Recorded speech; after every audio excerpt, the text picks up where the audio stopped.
آسی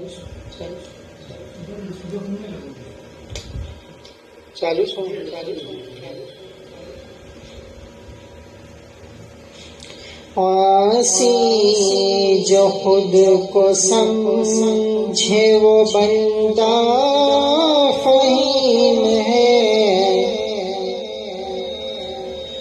آسی جو خود کو سمجھے وہ بندہ فہیم ہے، احساس معصیت بھی تو نعمت عظیم ہے، احساس معصیت بھی تو نعمت عظیم ہے، اپنے کو سوچ سوچ کے ہوتا ہوں غمزدہ، اپنے کو سوچ سوچ کے ہوتا ہوں غمزدہ، لیکن پھیرا کا دھیان ہے مولا کریم ہے، لیکن پھیرا کا دھیان ہے مولا کریم ہے، غیظ و غضب کی آگ بجھاتا نہیں ہے جو، غیظ و غضب کی آگ بجھاتا نہیں ہے جو، بھڑکی پھر اس کے واسطے نعرے جحیم ہے، بھڑکی پھر اس کے واسطے نعرے جحیم ہے، صورت پہ اور مال پہ ان کی نظر نہیں، صورت پہ اور مال پہ ان کی نظر نہیں، وہ دیکھتے ہیں کس کا سو قلب سلیم ہے، وہ دیکھتے ہیں کس کا سو قلب سلیم ہے، کر کر کے بھول جاتے ہو صبح و مساء گناہ، کر کر کے بھول جاتے ہو صبح و مساء گناہ، لیکن نہ بھولو یہ کہ وہ ربا منیم ہے، لیکن نہ بھولو یہ کہ وہ ربا منیم ہے، ظاہر میں ہم کو ہوتی ہیں گو دقتیں مگر، ظاہر میں ہم کو ہوتی ہیں گو دقتیں مگر، امجد وہ کار ساز تو بے شک حکیم ہے، امجد وہ کار ساز تو بے شک حکیم ہے، دغه لین کې زیر دی کنه دغه د یو ټپ نه بل لاندې ټپ او لاندې سره ډېرې کو پکې ډېر زیات ډول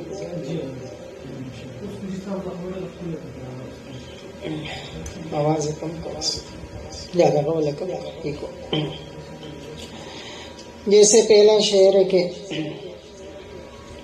آسی جو خود کو سمجھے، آسی کہتے ہیں گناہگار کو، جو خود کو گناہگار سمجھے تو وہ بندہ بہت فہیم ہے۔ فہیم کس کو کہتے ہیں؟ عقل مند کو، ہوشیار کو۔ اور احساس معصیت بھی تو نعمت عظیم ہے۔ وہ اس دن ایک ساتھی آئے تو اس نے مجھے کہا کہ ابھی جو ہے میں کسی کو تکلیف دیتا ہوں تو مجھے یہاں سے یوں بند ہوتا دکھائی دیتا ہے، میرا دل بند ہو جاتا ہے، سانس بند ہونے لگتی ہے، دل پر بوجھ ہوتا ہے۔ میں نے کہا یہ پہلے تھا، ابھی کیوں ہوا؟ جو لوگ کسی سلسلے سے تعلق رکھتے ہیں، کسی شیخ سے تعلق رکھتے ہیں، تو پھر انہیں احساس آنے لگتا ہے، ٹھیک ہے نا؟ گو آنے پر فوراً کوئی اللہ والا نہیں بن جاتا ہے، لیکن اتنا ہو جاتا ہے کہ احساس معصیت اسے ہونے لگتا ہے، اسے گناہ کرنے کے بعد دل پر بوجھ محسوس ہونے لگتا ہے۔ تو یہ کیا کم نعمتیں؟ جیسے میں نے اس دن وہ بھیجا، اس شعر کو کہتے ہوئے وہ بات میرے ذہن میں آئی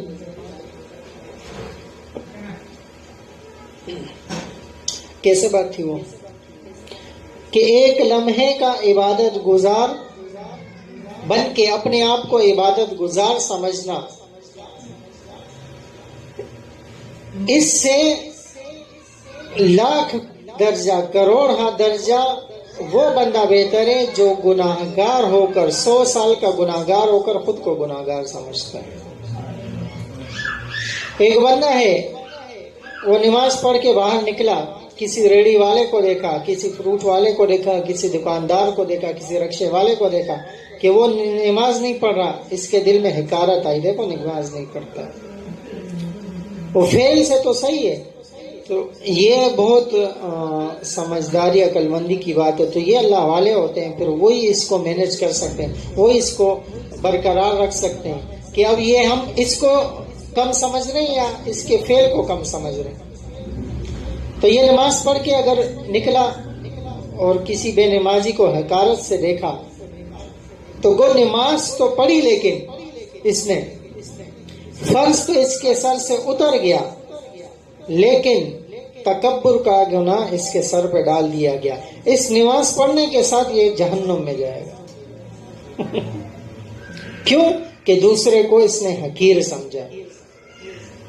حج کرنے کے ساتھ، زکوٰۃ دینے کے ساتھ، نماز پڑھنے کے ساتھ، پڑھنے پڑھانے کے ساتھ، ٹھیک ہے، دوسروں کو تبلیغ کرنے کے ساتھ اگر کسی کو حقیر سمجھ رہا ہے تو اس سب چیز کرنے کے ساتھ، سارے اعمال کرنے کے باوجود جہنم میں جائے گا۔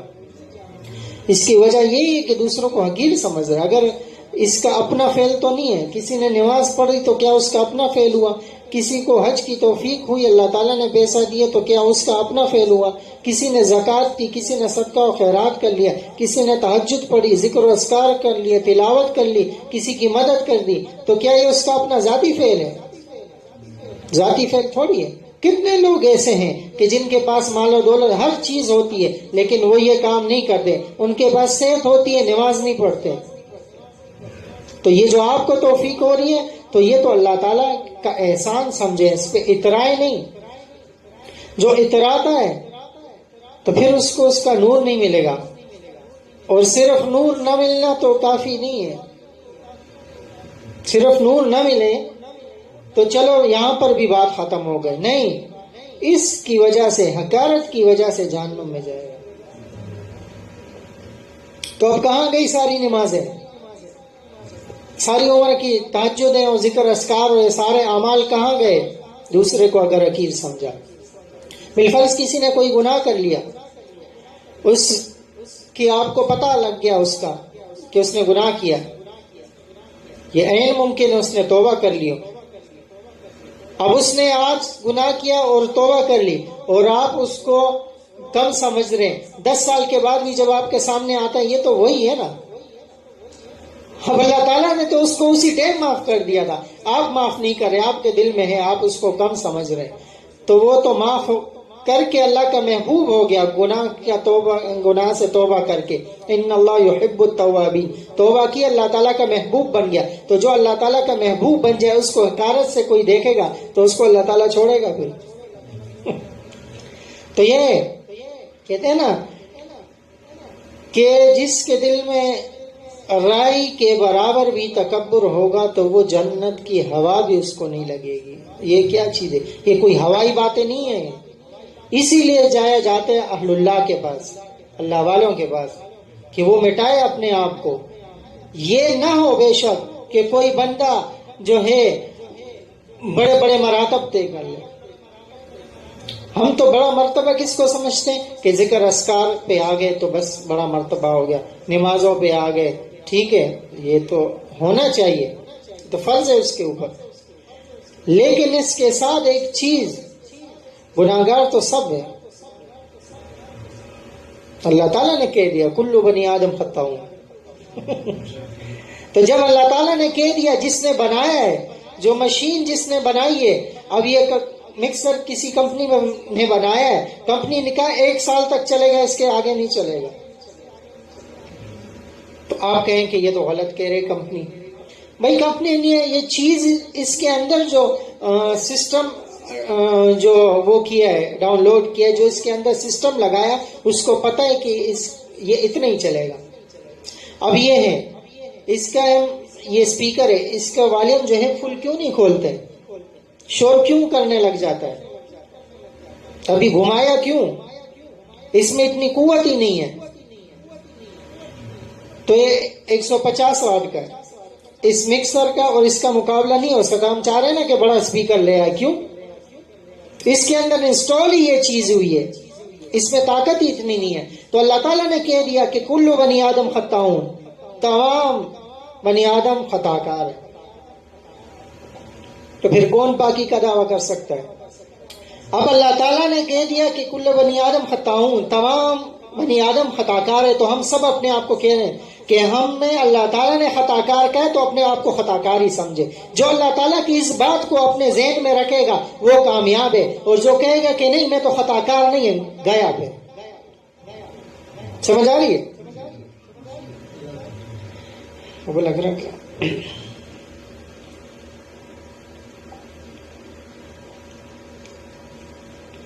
تو بات تو کہاں سے آئی کہاں پہ چلی گئی. تو کبھی بھی کسی کو کم نہیں سمجھنا چاہیے. کسی سے بات کرتے ہوئے سوچیں یہ بندہ جو ہے، ہر بندے کے بعد، میں تو ہر بندہ اپنا وہ نہیں بتاتا. آپ لوگ آتے ہیں تو میں اپنی اصلاح کا سبب سمجھتا ہوں، ورنہ میرا تو دل کرتا ہے مجلس بھی نہیں ہو. رات کو بھی دل کر رہا تھا ختم کروں مجلس، بار بار کیوں؟ اپنی اصلاح کے لیے بیٹھتے ہیں.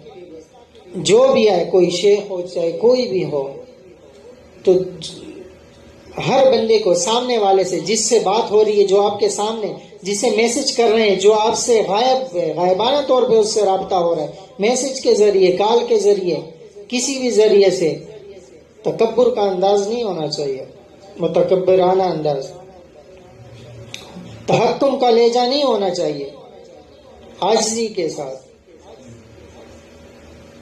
میں ایک بزرگ، اور یہ عاجزی چھلکتی بھی ہے، جیسے حضرت تھانوی رحمۃ اللہ علیہ نے فرمایا نا کہ 2 بندے لے کے آؤ، میں ان کو دیکھ کر ہی پہچانوں گا ان کے چلنے سے کہ کون سا اللہ والوں کا صحبت یافتہ ہے اور کون سا نہیں ہے. تو یہ پتہ لگ جاتا ہے. ایک بزرگ تھے، ان کے ساتھ میرا کہیں جانا ہوا، تو کہیں جو ہے وہ نماز جنازہ ہو رہی تھی، تو میں پیچھے تو وہ آگے جا رہے تھے. تو وہاں کسی سے ملے، اور جب جانے لگے تو ان کو جب میں نے جاتے ہوئے دیکھا تو اندر کا وہ چھلک رہا تھا کہ کیسے مٹے ہوئے ہیں. تو چلنے سے ہی پتہ لگ جاتا ہے کہ اگلا بندہ کتنا وہ ہے، اور باتوں سے ہی پہچان جاتا ہے کہ اس کے اندر کتنا تکبر ہے. تو اپنے آپ کو ہمیشہ کم سمجھے بس. اور جسے احساس معصیت بھی تو نعمت عظیم ہے، معصیت کے احساس کہ میں تو گناہگار ہوں، ہاں.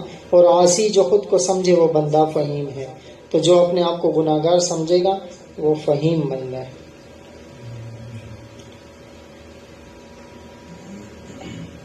کو لوگ اپنے کو سوچ سوچ کے ہوتا ہوں غم زدہ، اپنے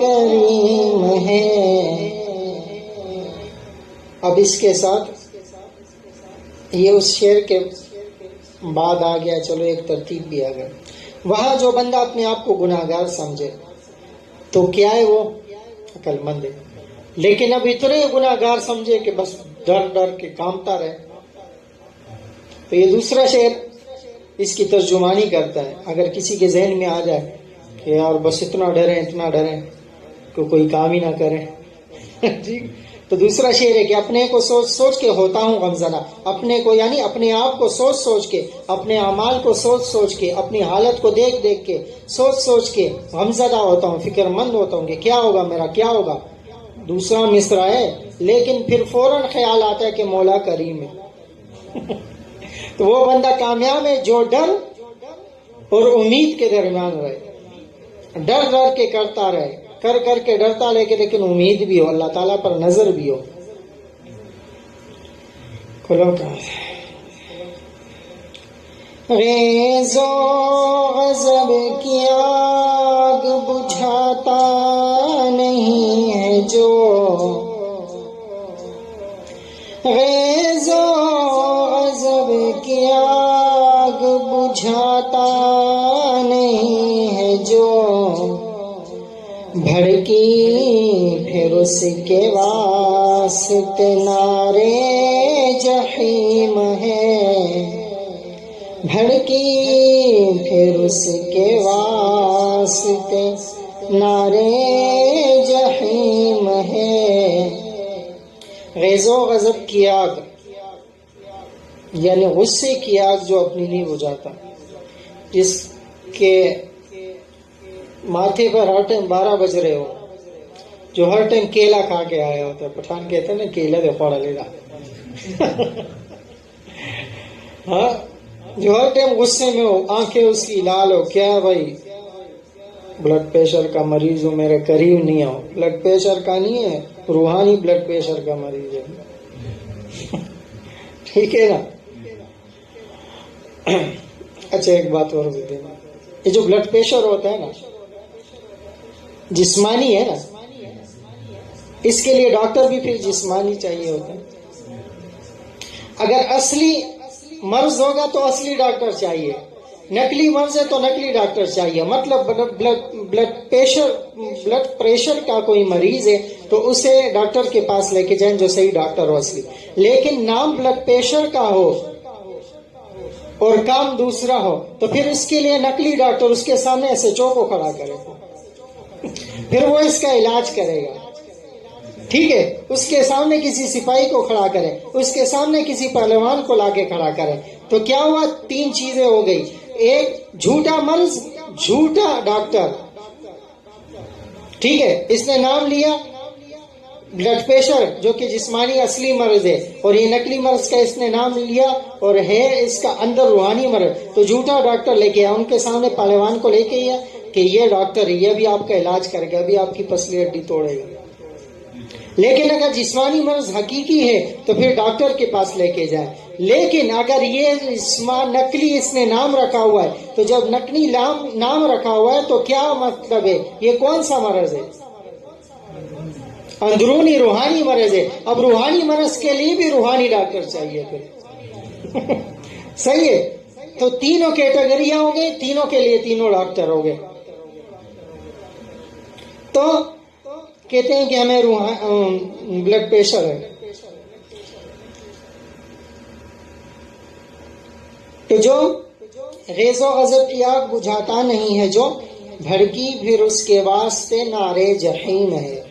نارے جہیم سمجھتے ہیں؟ جہیم تو جہنم، نار آگ کو کہتے ہیں. جہنم کی آگ پھر اس کے لیے بھڑکی ہوئی ہے. جو اپنا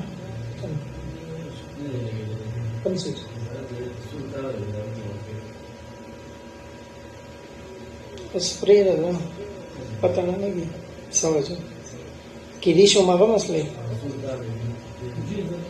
ته ولګو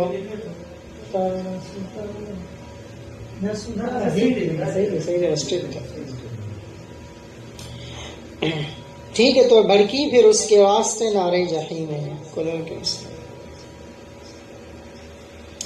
صورت پہ اور مال پہ ان کی نظر نہیں, صورت پہ اور مال پہ ان کی نظر نہیں, وہ دیکھتے ہیں کس کا قلب سلیم ہے, وہ دیکھتے ہیں کس کا قلب سلیم ہے. اللہ تعالیٰ نے کہا نا قرآن شریف کے کہ انسانوں اللہ تعالیٰ نے کہا کہ میں ان کے صورتوں کو اور مال کو نہیں دیکھتا, ان کے چہروں کو, اللہ تعالیٰ کسی کے چہروں کو نہیں دیکھتے کیسا خوبصورت ہے, یہ یو ایس اے میں پیدا ہوا ہے یا افریقہ کے جنگلات میں پیدا ہوا ہے, یہ نہیں ہے. کوئی سوڈانی ہے یا کوئی انگلینڈی ہے یہ نہیں دیکھتے اللہ تعالیٰ خوبصورت ہے یا بدصورت ہے. اور نہ مال کو دیکھتے ہیں کہ کتنی گاڑیاں اس کے پاس, تو چلو اس کا جنت کا جو ہے فرسٹ گریڈ میں اس کو پاس کرتے ہیں تو پہلی پیزوش کیا اس کو بزنس کلاس میں رکھتے ہیں, اور باقی جو جس کے پاس مال نہیں ہے جہاز کی طرح اور اس کی طرح کیلے بیچتا ہے بیچارہ, تو اس کو جو خوشحال خان کے اکانومی کلاس میں اس کو جگہ دیتے ہیں. ہاں کھٹا بٹا سا ہو جس میں لائٹ بھی نہیں چل رہی ہو, پنکھا بھی نہیں چل رہا, سیٹیں بھی ٹوٹی ہوئی ہیں, ٹھیک ہے, واش روم بھی صاف نہیں ہو, پانی بھی نہیں ہو. ایسا نہیں ہے. اللہ تعالیٰ کسی کے صورتوں کو, چہروں کو اور مال و دولت کو نہیں دیکھتے. کس کو دیکھتے ہیں؟ قلب سلیم, دلوں کو دیکھتے ہیں. ٹھیک ہے نا. کر کر کے بھول جاتے ہو صبح و مسا گناہ,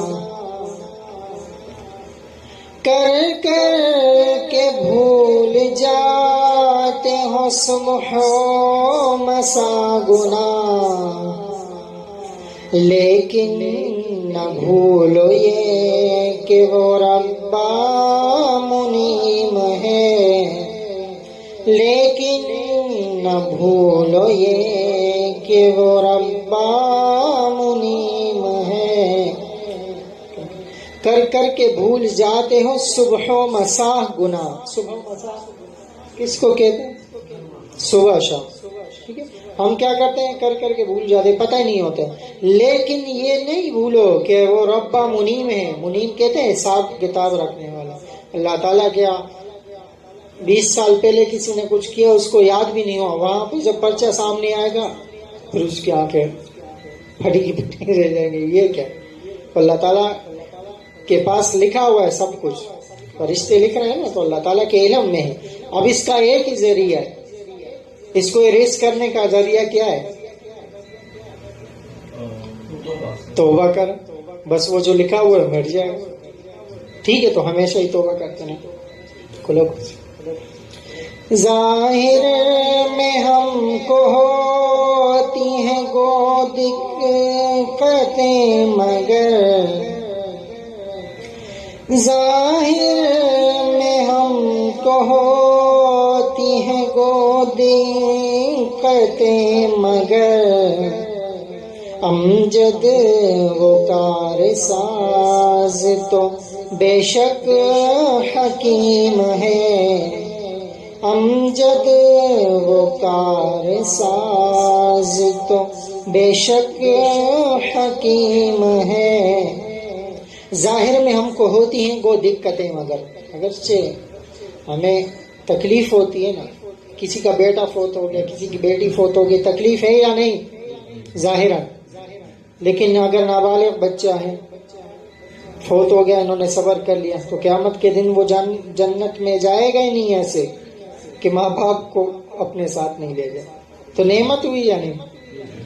اب انسان ہے، ہاں سارے ایسے ہیں، ہمارے اعمال کیا ہے؟ جنت میں جانے والے. تو غیر اختیاری اللہ تعالیٰ غم لے آتے ہیں، غیر اختیاری. میں نے پہلے ہی کہا نا غیر اختیاری چیز ایسی. کاروبار میں نقصان ہو گیا، کوئی چیز گم ہو گئی، اسی لیے کوئی بندہ وہ ہنس گیا تو مجھے بات نہیں، رفیق نے مجھے دوسری بات یاد آ گئی. افتاباد میں کسی نے موبائل مار لیا